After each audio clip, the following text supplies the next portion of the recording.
সৌরভদের বাড়ির পাশে থাকা ফসলি জমির মাঝে সৌরভ আজ লক্ষ্য করে দুটো কালিম পাখি বেশ কিছুক্ষণ ধরে এদিক ওদিক চড়ে বেড়াচ্ছে আর মনের সুখে খেয়েই চলেছে পানিতে ভেসে থাকা ছোট ছোট কচুরি পানাগুলো। দীর্ঘ প্রায় 4 থেকে 5 বছর পর প্রায় বিলুপ্ত বন্য এই কালিম পাখিগুলোকে তাদের এলাকায় দেখতে পেয়ে সৌরভ বেশ খুশি হয়েছে। কৌতূহলী মন নিয়ে সৌরভ যখন আশেপাশে আরো ভালোভাবে পর্যবেক্ষণ করে তখন সে দেখতে পায় আরো এক ঝাঁক কালিম পাখি ঘুরে বেড়াচ্ছে তাদের বাড়ির আশেপাশে। এরপর থেকে সৌরভ প্রায় প্রতিদিনই তাদের বাড়ির নতুন অতিথি এই বন্য কালিম পাখিগুলোকে পর্যবেক্ষণ করত। কিছুক্ষণ পাখিগুলো ধান খেতে তো কিছুক্ষণ আবার পুকুর পাড়ে আসছে খাবারের সন্ধানে। সপ্তাহ 10 দিন পরের ঘটনা। সৌরভ আজ ঘরের জানালা দিয়ে দেখতে পেল কুচকুচে কালো রঙের ছোট্ট একটি পাখির ছানা তাদের উঠোনে হামাগুড়ি দিয়ে সামনে এগোনোর চেষ্টা করছে, কিন্তু সে কোনোভাবেই দাঁড়াতে পারছিল না। যা দেখে সৌরভ দ্রুত ঘর থেকে বের হয়ে ছানাটিকে ধরার চেষ্টা করে।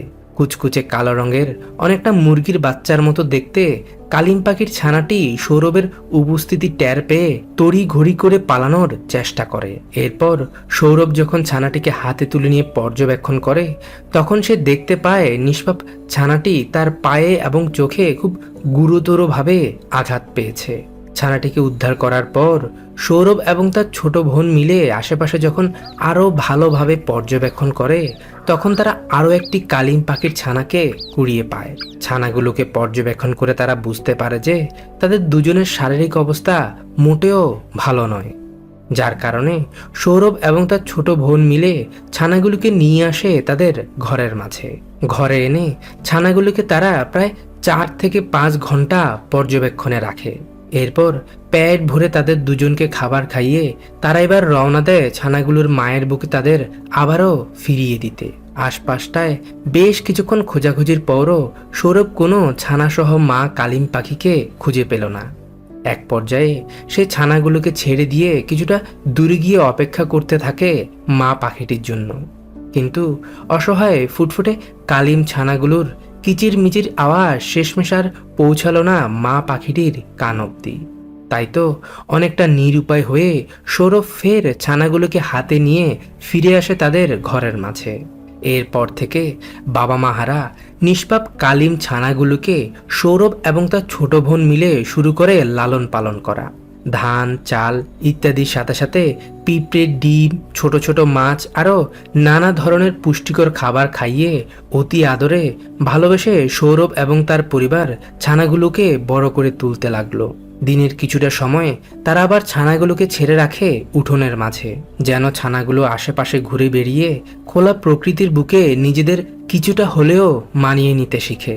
শুধু তাই নয়, পাত্রের মাঝে পানি দিয়ে সেখানে আবার ছোট ছোট মাছ ছেড়ে রাখে সৌরভ। কালিম ছানাগুলো পানি পেয়ে মনের আনন্দে ইচ্ছে মতো গোসলটাও সেরে নেয়। আবার পানিতে থাকা ছোট ছোট মাছ কিভাবে শিকার করে নিজেদের খাবারের চাহিদাটা মেটাতে হয় তারও প্রশিক্ষণ নিচ্ছে ছানাগুলো। সৌরভ এবং তার পরিবারের ভালোবাসা পেয়ে সুস্থ সবলভাবে কালিম ছানাগুলো একটু একটু করে বড় হয়ে উঠছে। ভালোবেসে সৌরভ ছানাগুলোর নাম রেখেছে লালু আর কালু। লালু কালুর বয়স এখন প্রায় 1 মাস হবে। একদিনে তারা বেশ বড় হয়ে উঠেছে, যার কারণে সৌরভ এখন আর তাদেরকে ঘরের মাঝে একদমই বন্দি করে রাখে না। সে সব সময় ছানাগুলোকে তার ঘরের পাশে থাকা বন জঙ্গলের মাঝে ছেড়ে রাখে। লালু আর কালুর বয়স যখন প্রায় 2 মাস তখন তাদের কুচকুচে কালো রঙের পালকগুলো ধীরে ধীরে বেগুনি রঙের হয়ে উঠছে।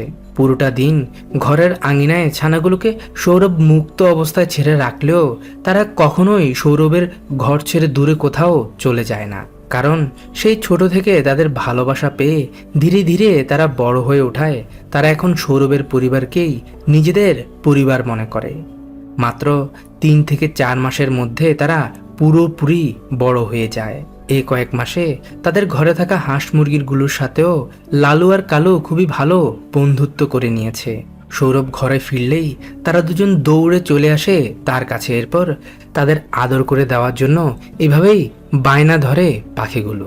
পুরোটা দিন ঘরের আশেপাশে পুকুর পাড়ে ক্ষেতের মাঝে ঘুরে বেড়ালেও সন্ধ্যা হলেই তারা একসাথে ফিরে আসে সৌরভদের ঘরের মাঝে। এভাবে একদিন সৌরভ দেখতে পায় সন্ধ্যার পরপর তারা দুজন ঘরে ফিরে একে অপরের সাথে ভালোবাসায় আবদ্ধ হচ্ছে, যা দেখে সৌরভ বেশ অবাক হয়। আর সে মনে মনে ভাবতে থাকে, আসলেই কি বন্যই পাখিগুলো তার ঘরের মাঝে সংসার করতে চলেছে, নাকি তারা পুরোপুরি প্রাপ্তবয়স্ক হয়ে ওঠার কারণে তার ঘর ছেড়ে উড়ে চলে যাবে তাদের নতুন জীবন শুরু করার উদ্দেশ্যে। এসব ভেবে সৌরভ সিদ্ধান্ত নেয় সে এখন আর আগের মতো তাদের দুজনকে ছেড়ে রাখবে না। দিনের কিছুটা অংশ লালু আর কালুকে মুক্ত অবস্থায় ছেড়ে রাখলেও বেশিরভাগ সময়টাই এখন সৌরভ তাদের দুজনকে খাঁচায় বন্দি করে রাখে।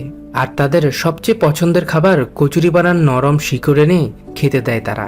দিন কয়েক পর সৌরভ বুদ্ধি করে তার বন্ধু লালু আর কালু অর্থাৎ কালিম পাখি দুটোর জন্য সে তার ঘরের আঙিনায় ছোট্ট একটি থাকার ব্যবস্থা করে দেয়, যেন পাখিগুলো তাদের নতুন এই ঘরের মাঝে আরও ভালোভাবে তাদের সংসার সাজিয়ে নিতে পারে।